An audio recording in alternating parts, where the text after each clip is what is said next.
کسی اور طبقے کو انہوں نے نہیں بخشا۔ اب جو لوگ افورڈ نہیں کر سکتے ان پر بھی اب یہ پابندیاں لگائی جائیں گی اور انہیں مجبور کیا جا رہا ہے کہ وہ فائلر بنیں۔ وزیر خزانہ کا کہنا ہے کہ پاکستان میں اب نان فائلرز کی کوئی گنجائش نہیں ہے۔ جو اپنی آمدن پر ٹیکس فائل نہیں کرتا اس پر سخت پابندیاں لگائیں گے، جس کے بعد وہ بہت سے کام نہیں کر سکے گا۔ امریکی نشریاتی ادارے کو انٹرویو دیتے ہوئے ان کا کہنا تھا کہ پاکستان میں نان فائلرز کی اصطلاح ختم کرنے جا رہے ہیں، کیونکہ حکومت کے پاس نان فائلرز کا تمام ڈیٹا آ گیا ہے، جس میں ان کے طرز زندگی، گاڑیوں کی ملکیت اور بیرون ملک سفر سمیت دیگر تمام تفصیلات موجود ہیں۔ انہوں نے کہا کہ آمدن چھپانے اور ٹیکس نہ دینے والوں پر ایسی پابندیاں لگائی جا رہی ہیں جس کے بعد وہ بہت سارے کام نہیں کر سکیں گے، کیونکہ اب وہ کہتے ہیں کہ ہمارے پاس گنجائش ختم ہو گئی ہے۔ ٹیکس لوگوں کو دینا چاہیے، مگر اس کے لیے ضروری ہے کہ حکومت بھی عوام کا اسی طرح خیال کرے۔ جن ممالک میں عوام سے ٹیکس لیا جاتا ہے وہاں اس ٹیکس کے بدلے میں عوام کو بہت ساری رعایات دی جاتی ہیں، ان کے بہت سارے حقوق کا تحفظ کیا جاتا ہے، وہاں ان کا جان، مال، عزت، آبرو، صحت، تعلیم سب کچھ مفت ہوتا ہے، اور بلکہ صرف مفت نہیں ہوتا، قابل رشک ہوتا ہے۔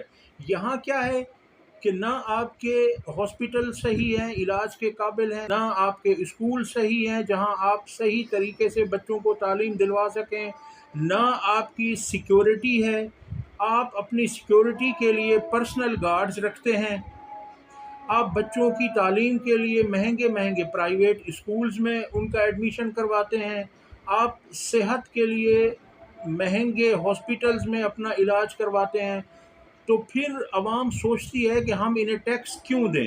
اور اگر دیکھا جائے تو پاکستانی عوام سب سے زیادہ ٹیکس پے کرتی ہے، کیونکہ آپ ماچس کی ڈبیا تک آپ کو ٹیکس دینا پڑتا ہے۔ ڈائریکٹ انڈائریکٹ ٹیکسز کو اگر دیکھا جائے تو وہ بہت زیادہ ہے، جبکہ حکومت جو ٹیکس لیتی ہے اس غریب عوام سے، اس حکومت کے آپ الللے تللے دیکھ لیں تو آپ حیران رہ جائیں، آپ ششدر رہ جائیں۔ ابھی جو آپ کے ملک کا فارم 47 کا وزیر اعظم امریکہ گیا ہوا ہے، اس کے کمرے کا ایک دن کا کرایہ 20 سے 22 لاکھ روپے بنتا ہے۔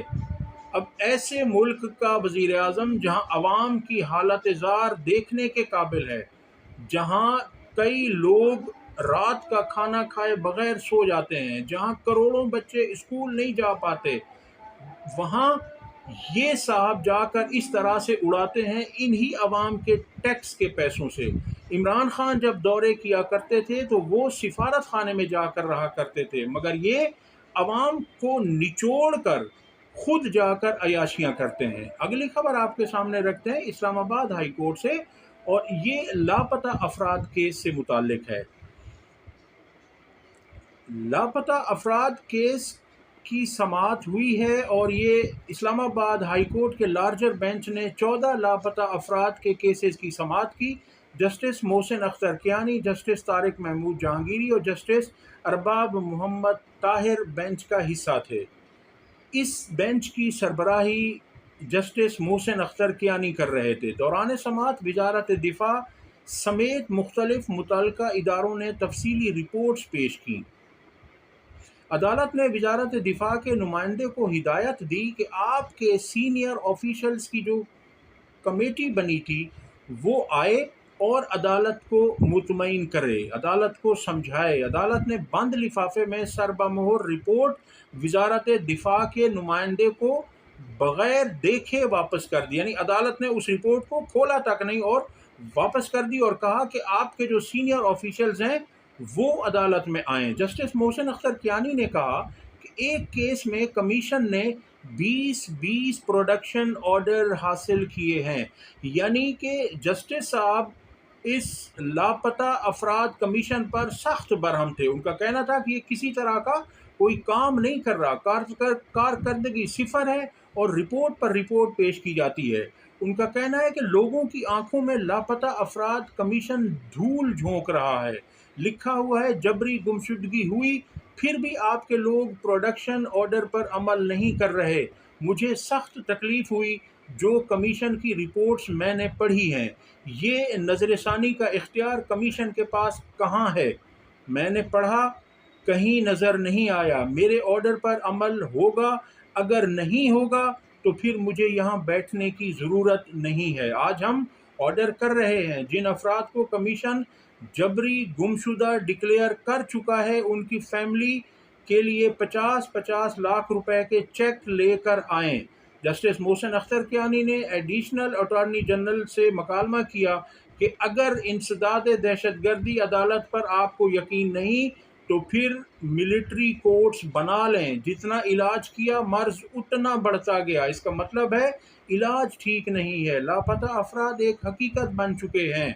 ایڈیشنل اٹارنی جنرل نے کہا کہ اعداد و شمار کے مطابق جبری گمشدہ افراد بازیابی کمیشن میں 80% جبری گمشدہ افراد کے کیسز حل ہو چکے ہیں۔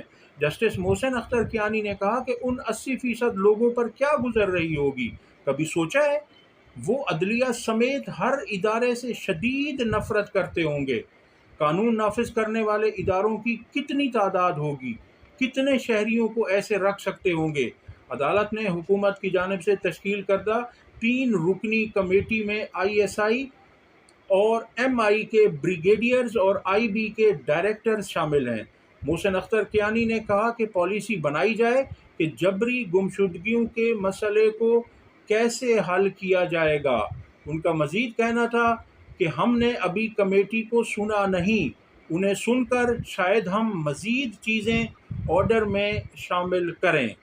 یہ تو تھی جی اسلام آباد ہائی کورٹ سے، اور اب لگتا یہی ہے کہ اسلام آباد ہائی کورٹ بہت زبردست آرڈر کرنے والا ہے۔ گزشتہ روز ایک اسرائیلی اخبار میں عمران خان کے بیان سے متعلق ایک خبر شائع کی گئی، ایک کالم شائع کیا گیا، اس میں عمران خان نے خود اس پر تبصرہ کیا، اور دیکھیے کہ یہ لوگ کیا کہہ رہے تھے اور عمران خان صاحب نے خود کیا کہا ہے۔ ان کا کہنا ہے کہ اسرائیلی اخبار کے مضمون میں میری تعریف کی گئی ہے۔ مسلم اور مغربی دنیا میں قابل بھروسہ ہوں۔ اڈیالہ جیل میں گفتگو کرتے ہوئے عمران خان نے کہا کہ اسرائیلی اخبار کے مضمون میں میری تعریف کی گئی ہے۔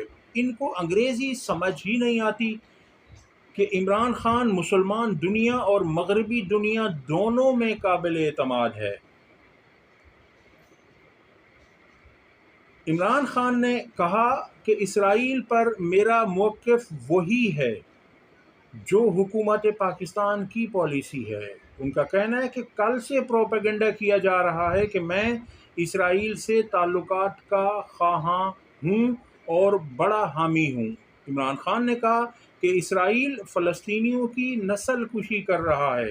پہلے اسرائیل سیز فائر کرے، آپ 2 ریاستی حل کی جانب جائیں، پھر آپ سے بات ہوگی۔ عمران خان کا کہنا تھا کہ اسرائیلی اخبار میں لکھا گیا ہے کہ میری مغربی ممالک اور مسلم امہ میں کریڈیبلٹی ہے، یعنی عمران خان کے متعلق اس نے کہا کہ مجھ پر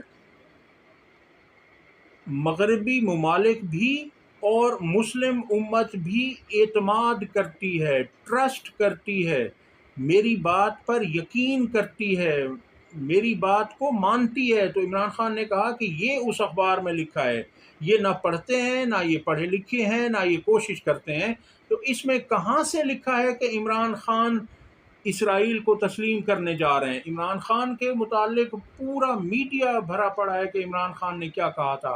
عمران خان وہ واحد لیڈر ہے جو حق سمجھتا ہے اس پہ ڈٹ جاتا ہے، اور وہ لیڈر ہے کہ جو مسلم امت کی ترجمانی کرتا ہے، جس کے اندر اللہ تعالیٰ نے امت کا درد رکھا ہے، اور وہ ہے کہ جو جہاں بات ہوتی ہے وہ ببانگ دہل بات کرتا ہے۔ اور یہ لوگ وہی بات ہے کہ عمران خان جیسے کہا کرتے ہیں کہ نہ یہ پڑھے لکھے ہیں اور یہ پڑھنے کی کوشش بھی نہیں کرتے۔ اب تک کے لیے اتنا ہی۔ اگر ویڈیو پسند آئی ہو تو اسے لائک اور شیئر کریں اور چینل کو سبسکرائب کریں۔ اللہ حافظ۔